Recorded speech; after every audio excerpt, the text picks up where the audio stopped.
And we're welcoming you in live to the Tribe Time Now Extra Innings podcast. I'm Ryan Thompson, your host. We are featured on the More Than a Fan digital network. You can find us on Twitter at _ Tribe Time Now. You can find us on the interwebs at tribetimenow.com. Send us any emails you'd like, Ryan at tribetimenow.com or feedback at tribetimenow.com. I can't talk today. But this is the first edition of the Extra Innings podcast, and we're going to do this every week or maybe every 1.5 weeks, just kind of catch up on things in the AL Central with the Indians and baseball in general, and talk about hot topics, about big things in baseball. We'll maybe debate a little bit. But today we are joined by Jake Altman. He is the brand new columnist at More Than a Fan Cleveland. He's going to be helping me cover the Indians this season, and he joins us now on the Extra Innings podcast. Jake, how's it going? Living the dream, man. Another day in paradise. That's right, Northeast Ohio. It is paradise. Jake and I have actually known each other for about going on 5 years now, and he's an avid Indians fan. His sports knowledge surpasses most people that I've ever met. His sports knowledge is more vast than my own, so he's going to bring us a lot of hot takes. He's going to give us a lot of insight that you might not find anywhere else. Today, though, we wanted to do a little bit of a season preview, just to give those of you who maybe are reading articles on ESPN or Fangraphs, or you're listening to other podcasts do a season preview. We didn't want to be left in the dark and leave you behind there. So with the Tribe Time Now crew, thought we would throw something together. So on this Good Friday, Jake and I are going to kind of jump into the Indians starting rotation, the Indians bullpen, the Indians lineup, the defensive sets, and we're going to talk just about the season in general, our thoughts, a few minor league prospects that we could see coming up, and then we'll delve maybe into the AL Central and Major League Baseball in general. Wanted to start off with a few quick news notes, and Jake, you jump in whenever you want on this. Gotcha. Irvin Santana was just suspended for PEDs. He got an 80-game suspension. So the money that the Twins sank into him is, for the most part, going to go to waste. And I don't think anybody thought the Twins were going to do anything this year, but for a franchise that's really just trying to build on something, and they always seem to get hit by the injury bug, this just seems to be like just a nail in the coffin in terms of them trying to build. So, what are your thoughts on the Santana's suspension? I mean, it's certainly a bummer for the Twins, but I mean, the MLB has drawn their hard line, and they're not gonna let anybody slide. So even if you play for a team that sucks, you're still gonna get hit with the boom if you break the rules. Well, and that actually I share that sentiment completely. I think most people do. And he said that he didn't knowingly take steroids, and I feel like I've heard that before. Yeah. Wow. That's shocking, right? Yeah, the oldest excuse in the book when it comes to steroids. I didn't know they were steroids. Just a purple pill supplement. Yeah. Well, and that's kind of funny. I saw Lindsay Fulton from Fox Sports Ohio put on Twitter. She said, really? It's like in 2015, and you didn't know you were taking steroids? Like, I think you know what you're putting in your body these days. Right. So, I mean, I think it's a valid argument. But what you said leads into my next point, and maybe a bigger news note of the day, is Josh Hamilton was actually let off the hook for his drug relapse. Now, granted, it wasn't performance enhancers that he took; it was cocaine. So I find it kind of ironic that you say, if you violate the drug policies of the MLB, the boom's going to get lowered. Here's the difference, though, is that if I understand correctly, Hamilton came out and said that he relapsed. I don't think he failed a drug test. No, he caught it in the beginning. He went to the commissioner's office and said, hey, I relapsed before any drug test. Right. So, I think that's fine, but at the same time, I don't think it's going to set a precedent, but what if Barry Bonds had come out and said before the Balco thing went down, it's like, oh, hey, you know what? I took steroids, guys. I'm sorry. I relapsed. Or it wouldn't be relapsed, I guess. But at what point is it like, oh, but if I tell on myself and I confess before I get found out, it's cool? Well, I mean, I think that there's a difference between, obviously, between performance enhancers and between, something like cocaine, but also the fact that he really kind of came forward from what it seemed to me, to acknowledge that he had a problem again and that he still needed help. He was still struggling. But for me, no failed test means no punishment. You fail the test, you get punished. If you can cheat the test, that's good on you, mate. Let's say you get a better test. Well, I think it's interesting too is that the players union and the commissioner's office were deadlocked, or the Major League Baseball were deadlocked. So they brought in an independent arbitrator, and the arbitrator sided with Josh Hamilton. And it's funny because Rob Manfred's office is actually fighting this. He wants more control. And that concerns me because we've seen what happens when a commissioner has too much control in the NFL. Roger when Papa Roger isn't happy, things happen. And I don't know if that's always good for the sport. And considering some of the drastic changes that may be happening in baseball in the next couple of years, that scares me a little bit with that much power in terms of punishment. I mean, and changing the rules in certain aspects of the game. I guess I'm just not comfortable with Rob Manfred doing some power grabs like that over the players' union. Yeah, and we'll see if anything more comes of that. But I mean, I think that it's kind of a blurred line area where, if a player comes forward and acknowledges, that they've broken some kind of rule, do they get a pass? Does it depend? I mean, it depends is not a good answer in this situation. So it wouldn't be all bad for the commish to kind of come out and set an example so that people know, like, this is what happens when you do that. But on the other hand, you obviously don't want him to try to invade Poland here. Right. And again, we'll see how everything plays out. I know the commissioner's office, there was talk that they were going to challenge the arbitrator's decision, which for me, it's like, at what point, is the appeals process over and it's done? But right. You can always appeal one more time. Yeah. So we'll leave it at that in terms of Major League Baseball news, and we'll jump into a few things later probably. But I want to get into the Indians, and we're going to start off with the starting rotation. And today we found out that Josh Tomlin, his option to AAA was rescinded because he's actually having arthroscopic shoulder surgery, and he's going to be out about 16 weeks at most before he can start throwing again. And that leaves a little less depth at the starting rotation.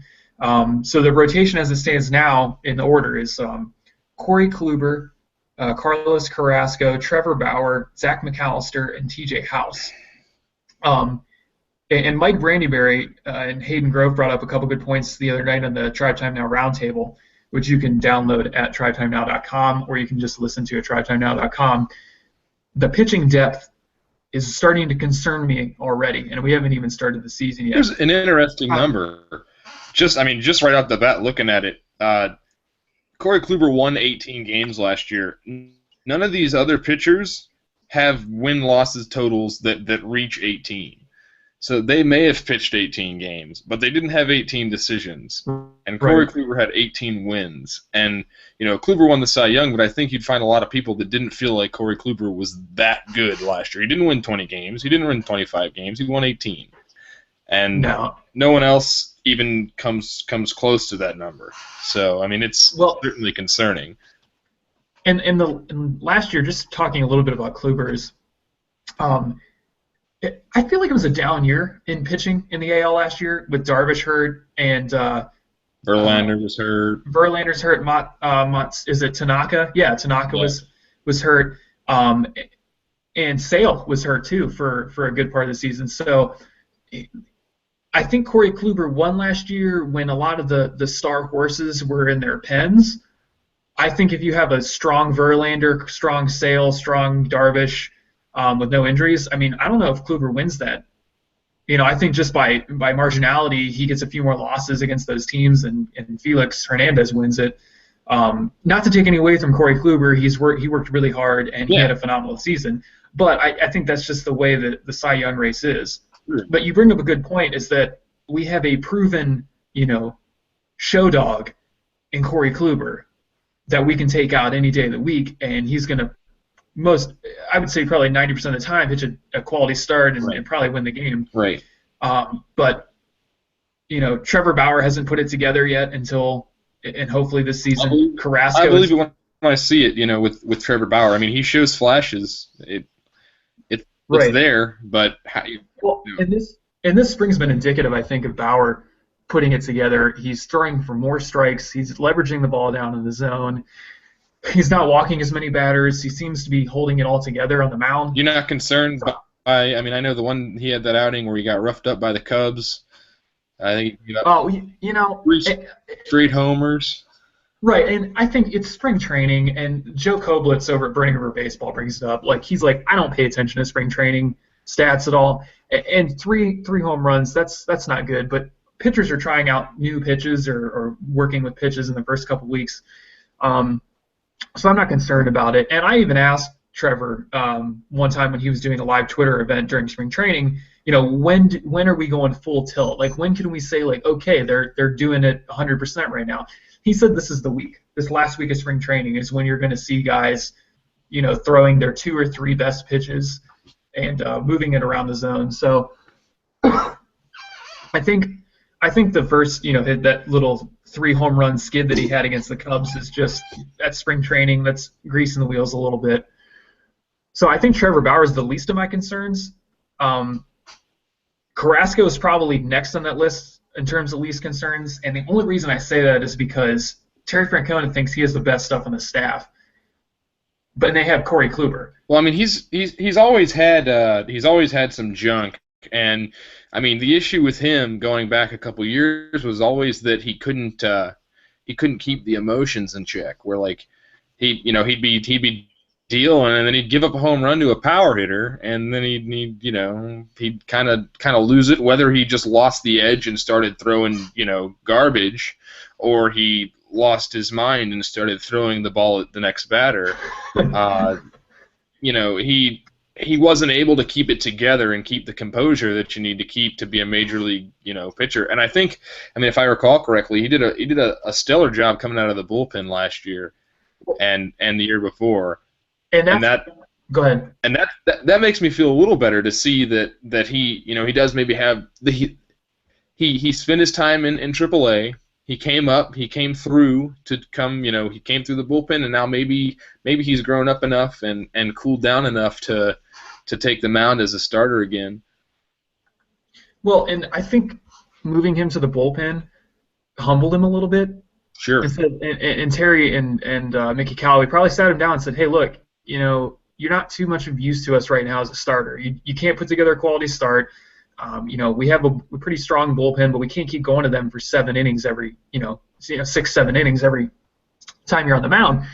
So I think it was like, hey, get yourself together, get yourself right, and then we'll talk about moving you back into the rotation. I think that was good for him, and I think, we obviously saw a fantastic second half out of him last year.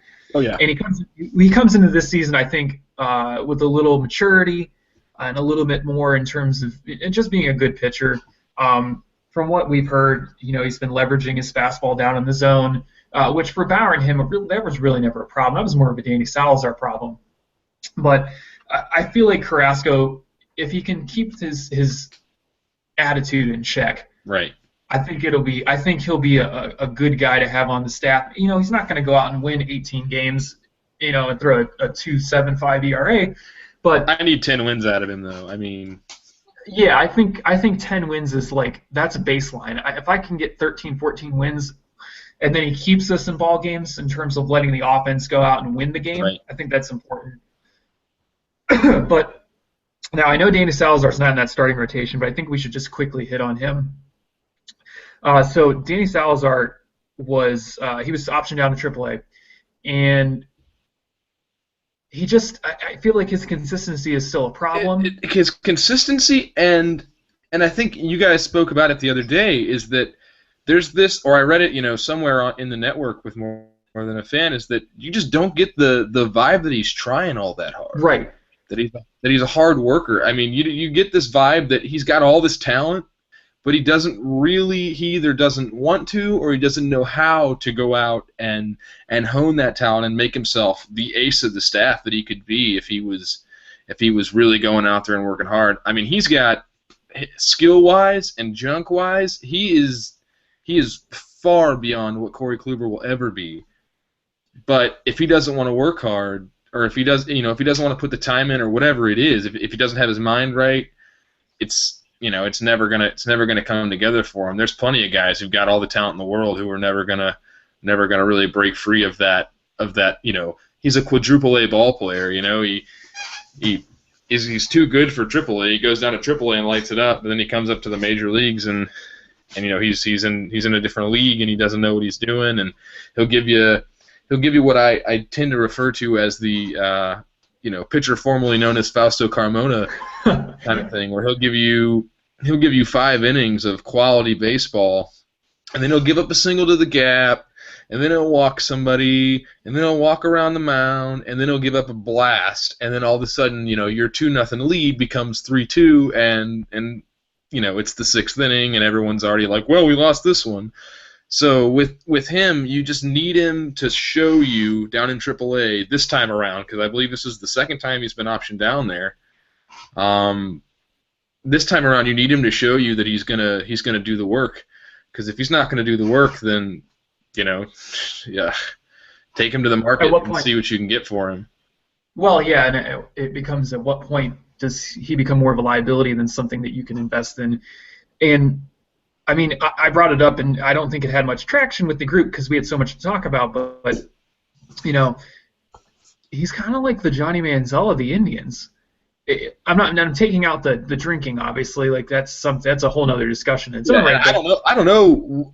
Outside of the one incident that he had at the Hustler Club or whatever down on the flats, I don't know that he's got a drinking problem or that he's got a partying problem or anything like that. But what I do know is you can easily pick up the similarities. I mean, they're young guys. They're getting paid a lot of money.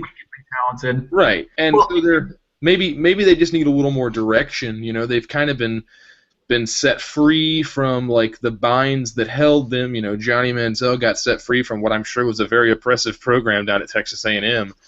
Any college football program is going to be very oppressive. And then the same with Salazar. He was always down in Columbus or in Akron.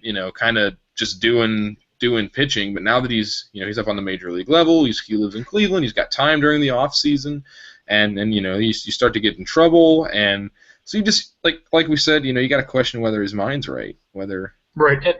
And I think the Manziel, maybe I didn't articulate it the other day well, but I was thinking more of that. He doesn't seem to be taking his role seriously. Sure. It's that work ethic thing, and I think that's maybe where Francisco Lindor, and we'll get into the shortstop, debacle or equation later, but the thing about Lindor that everybody says is he's humble and mature beyond his years, and he's got that air about him it's not cocky, but it's he's not shy, and he's not questioning his abilities. He's not a young player mentally. I feel like Danny Salazar could benefit from maybe picking up on that work ethic. Sure. And like we just said, he's got amazing talent. His fastball is in the upper 90s, yep. And he can throw a breaking ball that drops below 90. Yeah, I remember whenever he first came up, he had that game against Detroit that he ended up, kind of, I guess you could say, blowing late in the game by giving up a pretty big dinger to Miguel Cabrera. But you could just see he's got the ability to just go out there and make it happen. I mean, his rookie season, they gave him the ball for the playoff game. Exactly. And they've got a lot of faith in what he can do, but it seems like maybe he needs to figure out how he can take his abilities and how he can take the responsibilities that they want to give him. They want to give it to him. Right. I'm sure they'd rather have him up than T.J. House, who's great, but I bet that if you asked them, they'd tell you that they'd really rather have Salazar up than some of those other guys. Yeah, for sure. I mean, I'm sure they'd rather have Zach McAllister in the bullpen, or T.J. House down in AAA. But yeah, and Danny Salazar, I really hope that he can figure it out and get himself in check, because I think him being there with Mickey Callaway and around some of the other pitchers every day would be really important to his development. He's such a young guy. But we'll kind of roll on with the rotation to Zach McAllister. So Salazar gets optioned down, which I kind of took me by surprise, but I wasn't completely surprised. I figured, hey, his consistency's not there. So Right. McAllister's there, and he turned into a kind of a bullpen guy last year because it really wasn't a spot for him. Right. He made spot starts, but he had a really impressive spring. He was able to keep his fastball in the zone. He was able to move it around. His breaking pitches were good, and he seemed to be able to get a lot of people. He didn't have to make his defense work hard. So, of all the pitchers, he seemed to have a very, very decent spring, and I hope that translates into the regular season. But as we said, the spring training isn't indicative of the True. regular season. And with McAllister, I mean, he's another one of those guys that first started coming up, back in that dream season back in 2010 and 2011 when we started 30 and 15. He started coming up late in that season, and I think a lot of people thought that he was going to be the guy. In a couple of years, everybody kind of thought, this guy, he's got some skills, he's not good enough now, and then he kind of got surpassed by Kluber and by some of those other guys. Which was obviously disappointing for him, I'm sure. And I think that he's just got something to work for, because I think he knows that he belongs up at the major league level, and he belongs, in that rotation. And I think he's one of those guys that's just willing to go out there and relentlessly work at it. And he's never going to be, your ace, but for the middle of the bullpen, I mean, he's probably about as good as it's going to get there. Yeah, and then moving quickly down to that fifth spot, you got T.J. House and.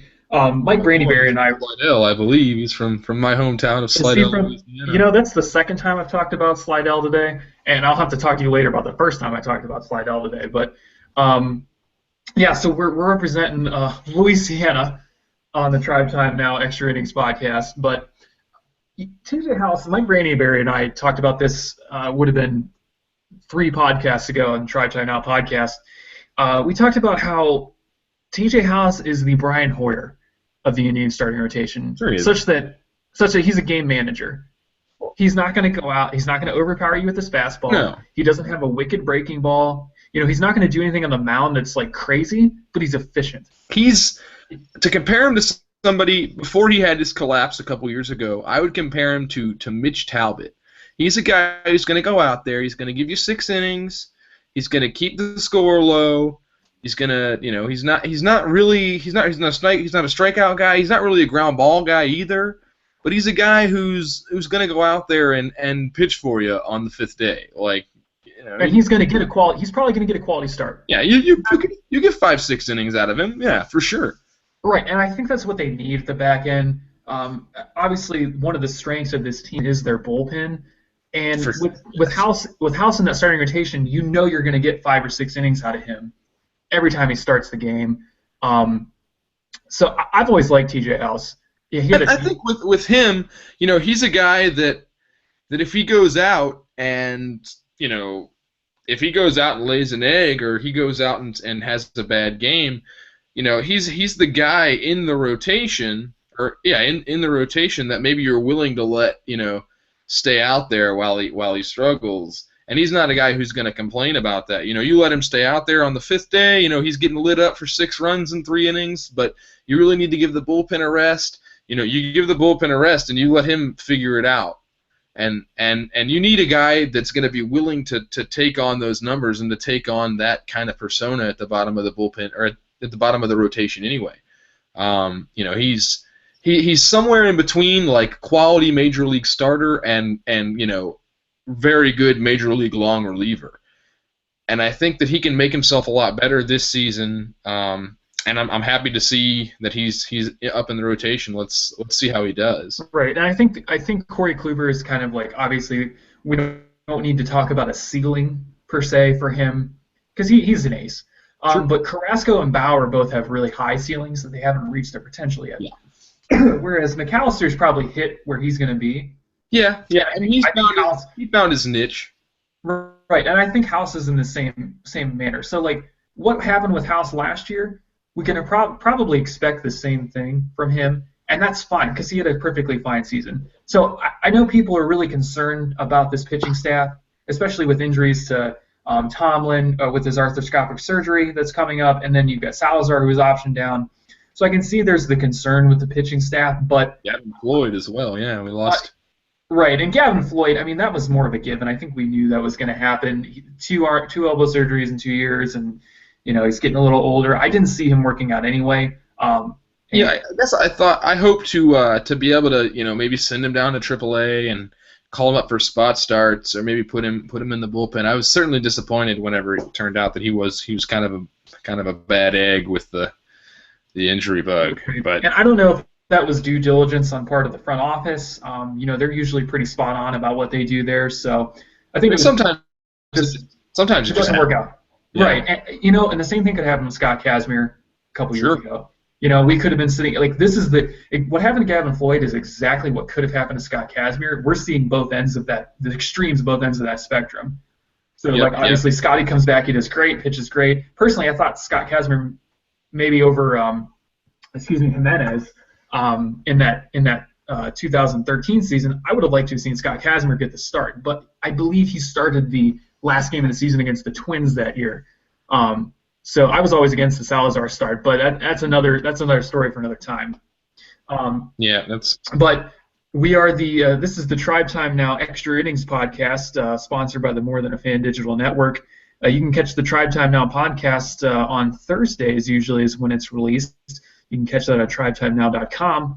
If you have any questions, comments, concerns for the Tribe Time Now podcast or the Tribe Time Now Extra Innings podcast, you can email us at ryan@tribetimenow.com or feedback@tribetimenow.com. You can also tweet me at rtompak13 on Twitter. We are joined today by new MTAF Cleveland columnist Jake Altman, friend of the show, friend of the host. You can follow him on Twitter at ShakeandJake7. He's got some great insights. He'll put some good content up for you to read. We talked about some Major League Baseball news today. We talked about the starting rotation, and I think I'm going to get away from pitching a little bit. We'll go right into the position players. So obviously the key addition this year was Brandon Moss in right field. And key departures were obviously Asdrubal Cabrera last season. But other than that, the Indians really haven't changed in terms of their content moving into this season. And we'll go quickly over who's where. But you've got Yan Gomes behind the dish. You've got supposedly Swisher is supposed to be at first base, but I'm no doubt we'll see Carlos Santana there. Jason Kipnis is going to be on second. Jose Ramirez is starting at shortstop. Lonnie Chisenhall starting at third base, and then in the outfield and left field is MVP ballot third placer Michael Brantley. Michael Bourne's returning in center field from a hamstring injury that crippled him last year, and then new addition Brandon Moss in right field. And I think the DHDs will be a hodgepodge of Swisher, probably Santana, Murphy, Rayburn, Mike Aviles. Moss. Moss will get in there for his days off. So again, the lineup really hasn't changed much, I guess, and we discussed this the other day. Our projected lineup for opening day is Bourne, Kipnis, Brantley, Santana, Moss, Gomes, and then a mix of Chisenhall, Swisher, and Jose Ramirez in the 7, 8, 9 holes. So I guess real quickly, do you see any differences in the lineup from what we as a consensus had, or do you kind of see it shaping up like that? I mean, I think it'll start up that way. I wouldn't be shocked to see a mix-up at the top, particularly with Jason Kipnis.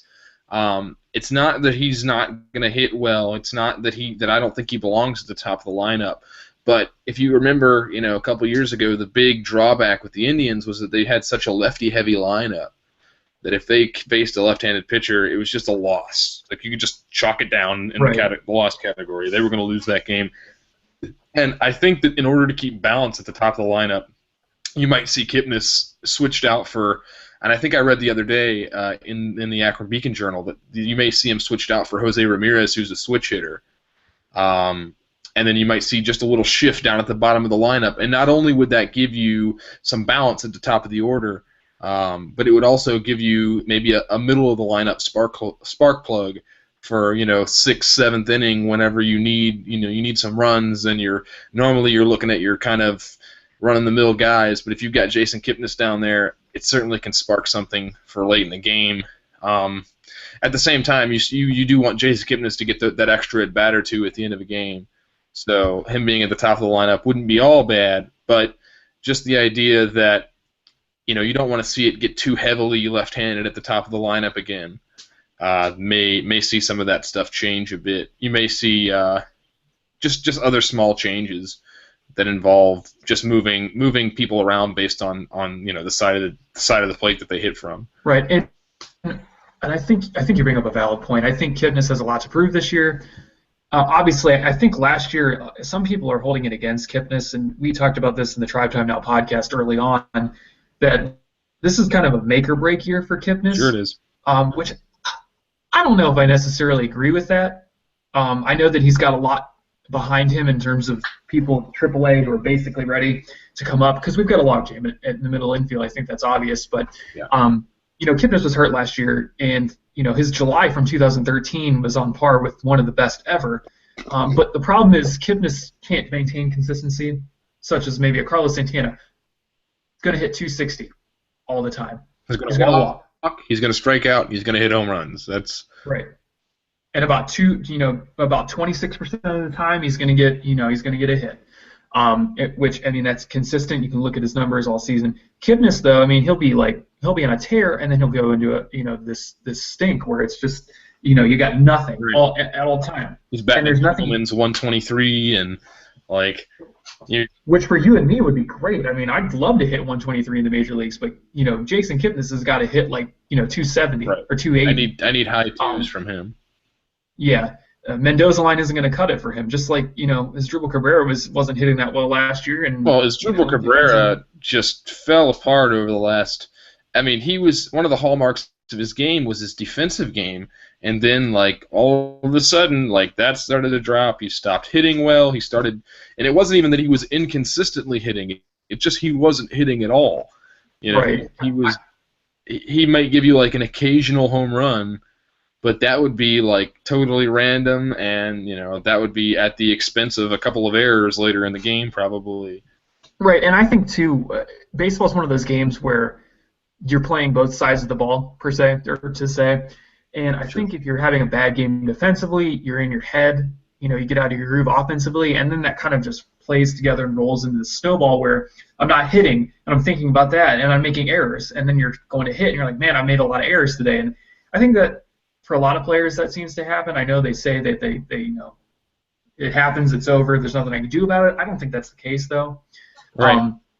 But, yeah, so, like we were talking about Kipnis, I don't know if I necessarily agree this is a year for him to prove it, but I think that if he's healthy all year and he doesn't do well, I think that's maybe an indictment of him a little bit, and I think maybe the front office needs to maybe look about moving things around. And I love Jason Kipnis, and I want him to be around forever. I want him to see him do well, but at the same time, this is a business. It's about wins. Right. If Jason Kipnis can't get you the wins, if he's not going to deliver what he needs to deliver, then maybe you see what you can. It's another one of the things with Salazar. If he's not going to deliver at the level that you believe that he's capable of delivering that, and that you need him to deliver at, then you take him to the market and you see who else is at the market, basically. Right. Let's make a deal. Yeah, exactly. And it's sad to see a guy like that go, because he's a good guy. He's a good city guy. He's a good team guy. But I mean, so was Vinny Pastano, and so you got to do what you got to do.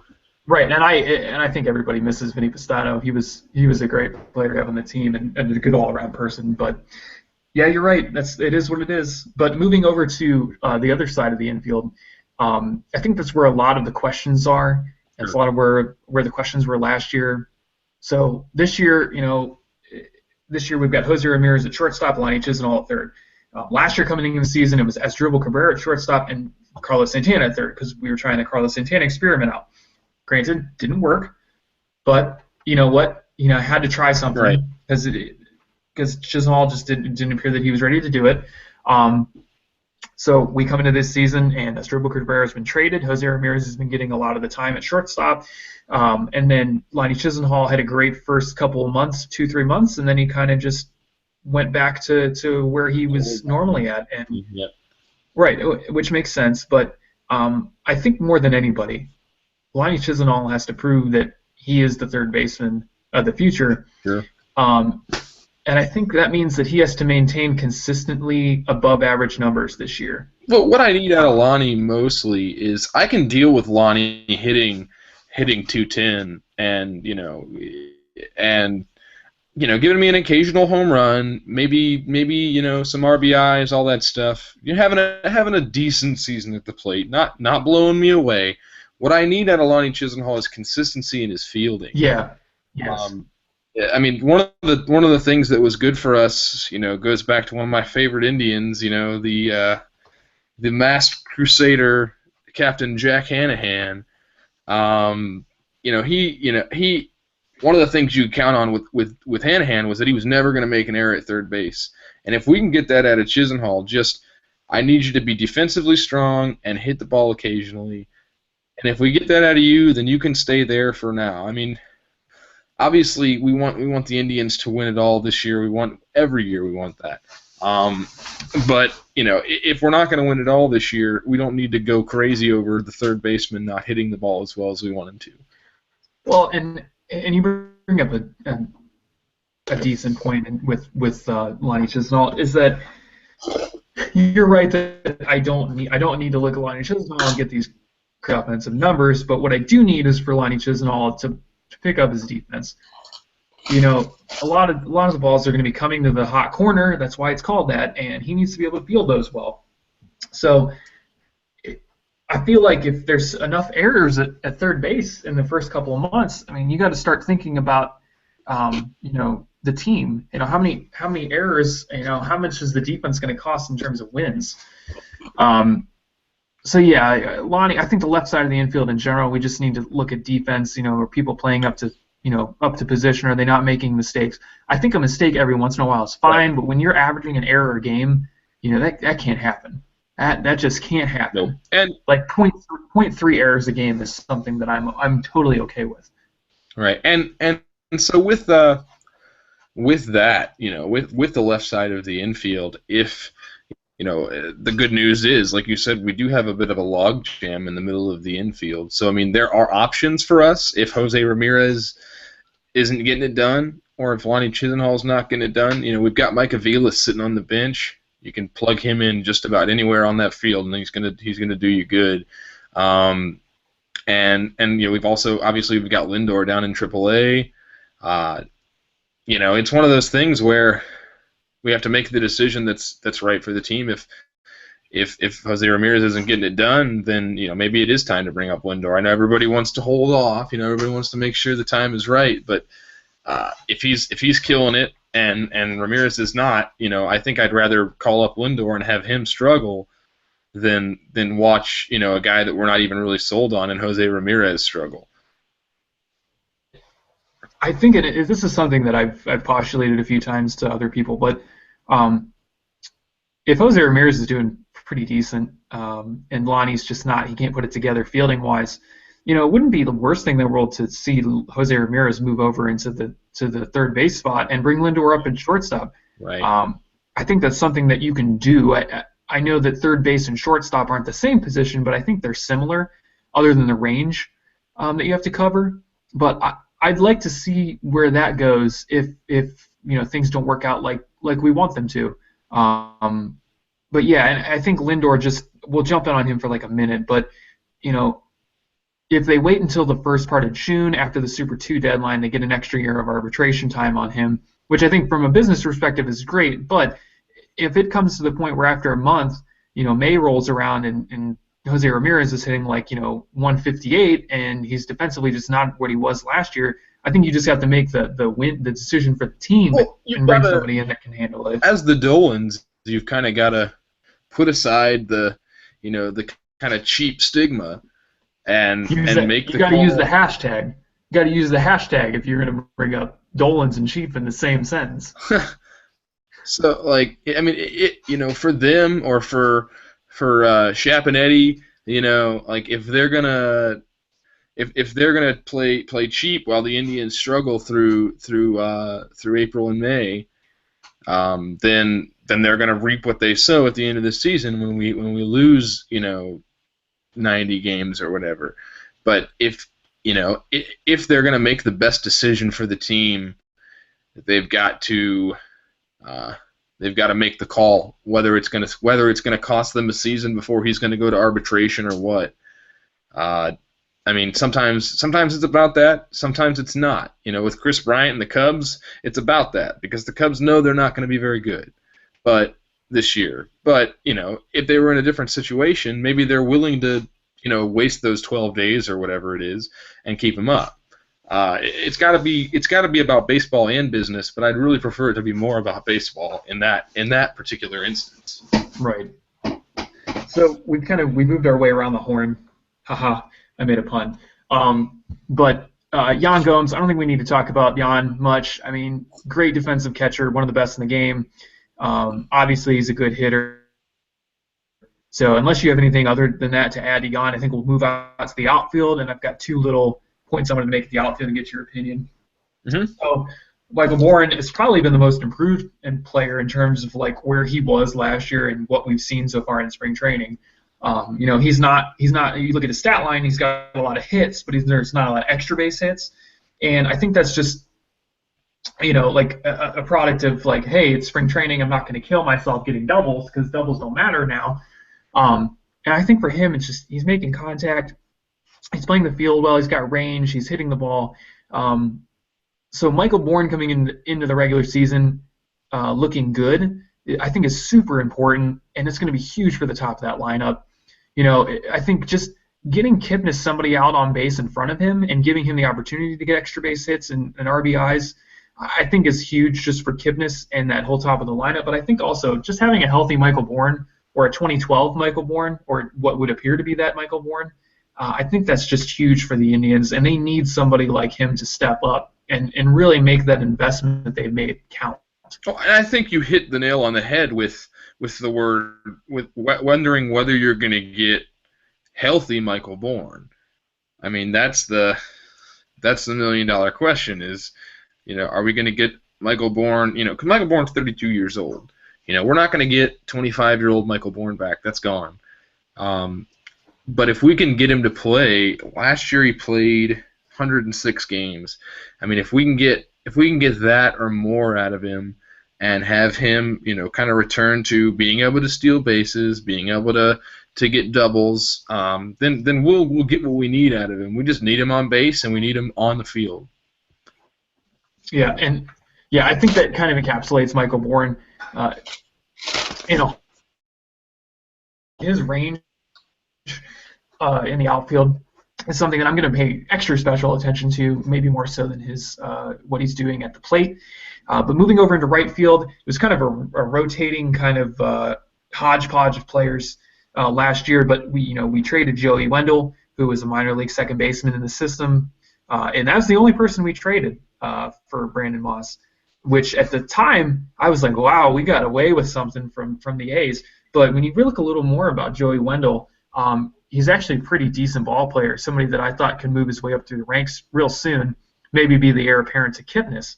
So however he does in the next 2 years, whenever he makes his major league debut, is yet to be seen. But we get a guy that could potentially give you 25 home runs this year out in right field, in addition to being a pretty decent right fielder. But I'm not throwing my hands in the air and screaming about his defensive prowess. I'm more happy about the offensive guy that we got, who can also play right field and first base. So, I mean, did you have thoughts on the Moss trade in terms of offense and defense, or what were your overall thoughts? Well, my initial cynical reaction was like, the Indians going out and getting another guy who's on the tail end of his career, a guy whose best years are behind him, who's going to come, he's going to collect a paycheck with the Indians, and he's going to kind of fizzle out here. But I think that he's a better deal than Nick Swisher, in that at least with Brandon Moss you can expect a little bit of pop out of that bat that maybe you don't get out of Nick Swisher all the time. He's a big boy. He can hit the baseball, and I don't know if he's he bats one way and throws the other way. If he bats from the right side of the plate, then that would be great. But I don't think that he does. No, because people are still complaining about not having a right-handed power bat. Which, by the way, I'm gonna kind of get on my soapbox here. If you're still on the we need a right-handed power bat thing, just stop. I We're mean, fine. we could use a right-handed power bat. Do we need it? Is it like the missing link to the success of the Cleveland Indians? No. No, there's one thing that we okay. Look, if we were able to get a right-handed power bat, what position would that right-handed power bat play? Like, if you had to pick one position on the field, which one would it be? Like, I know what I would pick to Third replace base. right now. Thank you. If you're going to get a right-handed power bat, it better be a third baseman. Now, and I don't follow the Giants that well. I only care about the Indians in the Central Division, really. But Pablo Sandoval was a right-handed power bat, if I'm not mistaken, right? Sure. And he played third base? Sure did. Yeah. Here's the problem, folks. Indians aren't going to get a prime-time right-handed power bat. We don't have the money. No. Sandoval's getting $54 million. I think he's getting like $54 million. He's getting an absurd amount of money from the Red Sox. Right. We're not going to get that. Nope. We're not going to get that guy. You're going to get your Swishers. You're going to get Brandon Mosses. We're going to get, bargain bin guys that maybe aren't in their prime but are just past it, or maybe had just had an injury that they can come back from. So, yeah, we need a right-handed power bat. I agree with that. But are we going to get one? No. We're not. So we have to deal with what we can afford. What we got to do is, I mean, the thing, people always complain about what they call Rinabats. If you want a right-handed power bat, you're going to have to give up somebody down in your system that you like for a Rinabat. That's the only way you're going to get one, is you're going to get an expiring contract. He's not going to come back. You're going to get him for the last half of the season in the playoffs if you make the playoffs. But sometimes that's the move you've got to make. If you're a small market team like the Indians, you've got to make that move. Well, and I think the Indians have been good about not making that move. They've been able to realize that, hey, we're doing really well, but we're not in a position where we can compete in October. You've got to make sure that when you make that move, it's the time to make that move. If you make that move in the wrong year, it's a total bust. It blows up in your face. Maybe you even get this guy come in and he plays really well, but you miss the playoffs by a couple of games, and then he signs with the Red Sox or with the Yankees or with the Dodgers or whoever it is, whoever's got more money than you, which is just about everybody else. He signs with those guys, and you get to watch your Francisco Lindor come up with the Devil Rays and kill it there. That's right. That's the risk that you run when you do that. You've got to make sure. Where some teams can make that move, year in and year out, and it'll return their investment correctly because they can keep him. But the Indians know that they're not going to be able to keep. Even if they trade for Kung Fu Panda, they're not going to be able to keep him at the end of the day. Right. Well, and I think, and I'm drawing a complete blank right now, but I think it was the Bartolo Colon trade. Who did we send second base? Brandon Phillips. Was that the Bartolo Colon trade? That was a different trade. That was a later trade. We traded him. I think we traded him directly to Cincinnati. But there was a third team involved, I thought. Was that the Cliff Lee deal? No. I can't. Well, all I know is that I think something similar to that happened when we traded. I'm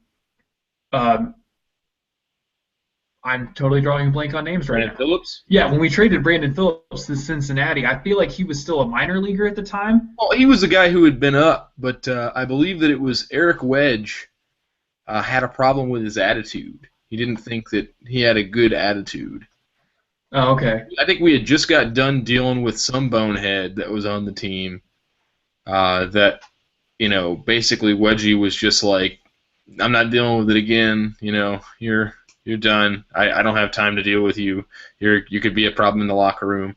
And it ended up not being a problem in Cincinnati. He does all right. He's a perennial all-star, so... Yeah, I wanted to pull up an article just to get around the idea of the trade. Let's see.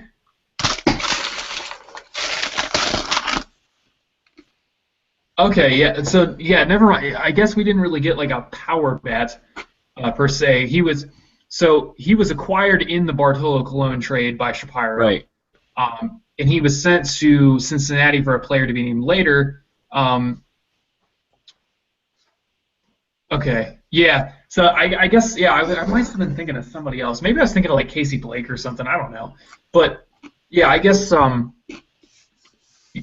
where was I going with that? I Oh, mean, I don't know. so to make a reference to how that can work out for you, and a totally different sport, but one of the cautionary tales of going and getting a star at the expense of your future is you look at the Toronto Maple Leafs. They uh, they ended up with Phil Kessel at the trade deadline, who's a great hockey player by all accounts. Not gonna take you to the playoffs, but great hockey player. He's your right-handed power bat.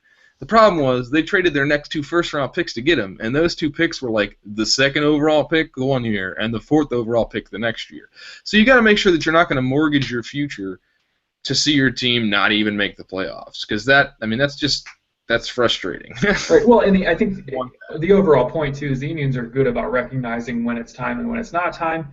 So I don't think we have to worry about that much. And sometimes we get our hands forced. Sometimes we got a guy coming up whose contract's expiring, and we know he's going to command a lot more money than we can pay him, and so you got to let him go. Right. But if we can hold on to our prospects and kind of make them, find a prospect that you think could be your right-handed power bat, I mean, that's ideal. Right. Yeah, I wanted to. I don't really have a change point or a point to move on to the next topic, but we are running a little longer than I thought. So I think what we might do is we might save the bullpen for next week or the week after next. We'll talk a little more in depth about the bullpen, and maybe we'll just kind of round off the first week, and we'll talk about this Astros series. We'll talk about the Detroit series. We'll talk about the new ballpark because we're both going to be there. Jake and I are going to be there opening day. We're going to get there real early, probably about 1 o'clock. So we're probably going to be hanging out right there on East 4th Street downtown, checking things out. We're going to get to the ballpark as soon as we can. I want to see everything they've done to it. I want to go to the corner. We are going to be sitting behind home plate in the upper deck, about 2 sections off to the left. So for those of you interested in meeting up, maybe have a tweet up. We'll talk baseball. We'll talk Tribe. Have a beer. It'll be a good time. You can get a hold of us on Twitter. I'm at ArtTomAK13. Jake's at ShakeandJake7. You can get us on Tribe Time Now's Twitter account. That's @_Tribe Time Now. Or you can email us, Ryan at TribeTimeNow.com or feedback at TribeTimeNow.com. We're going to try and do this every week and a half. Just talk baseball. We'll talk kind of storylines in baseball and see where we're going. We'll keep it short. We'll keep it sweet. You can do it on your ride home. We are sponsored by the More Than a Fan Digital Network, and you can check out Jake's writing as the new columnist for More Than a Fan Cleveland at cleveland.morethanafan.net. I'm also going to start writing more because I've been neglecting it, and I feel bad about it. But Tribe Time Now podcast need to launch, and I need to put my focus to that. Jake, I wanted to thank you for appearing on the show today. Thank you for picking up a little bit of writing duty for the Indians. I think it's going to be a good season. We finally don't have school to deal with, right? So now we can focus on working and writing, which is going to, be great. But why don't you tell us a little about the article you wrote this week about the Indians, and then what you've got planned maybe for next week? All right. Well, so I wrote an article. It's called "Ditch the Chief." It's just kind of my opening salvo in a war that I've constantly been fighting with the Indians organization, at least in my own head, with getting out in front of this what is going to be an upcoming logo/mascot scandal. They're dealing with it in Washington right now, and right now that's where the all-seeing eye is fixated. And the media is kind of giving them the runaround, and even the government's gotten involved, revoking their copyright. And if you think that it's not coming to Cleveland, it's a matter of time. We're next. We're the next ones on the list. I mean, and as you colloquially put out in your article, and I thought it was clever, the eye of Sauron will soon cast its gaze upon Cleveland. Yeah, it's a matter of time. If you don't think that we're next, you're mistaken, and it's just going to be another black eye for the city.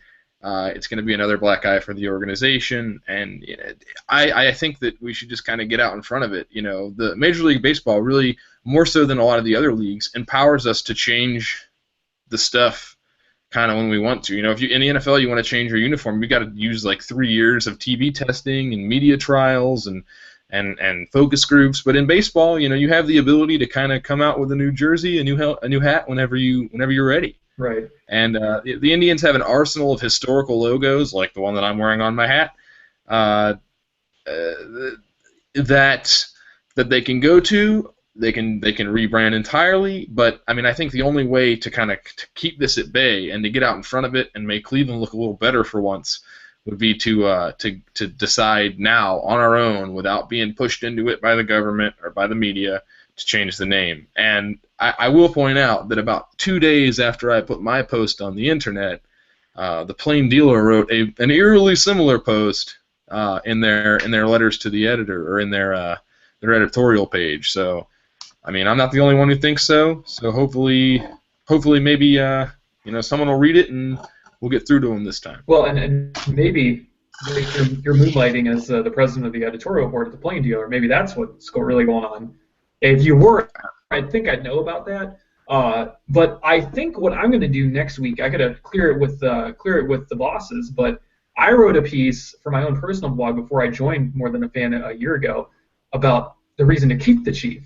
So I think what I might do is see if I can rebrand and republish that article, just to kind of bounce it off you, to have differing viewpoints. But I am leaning towards your point of view now. I was in the keep chief mode, but at the same time, I think it's time that we move forward and we move on. We remember it as being a great time period in Indians history, but realize that socially it's time to change. Right. And I think what we'll do is we'll cover that in the next episode of the Extra Innings podcast. Again, want to thank Jake for being on the show. We're presented by the More Than a Fan Digital Network.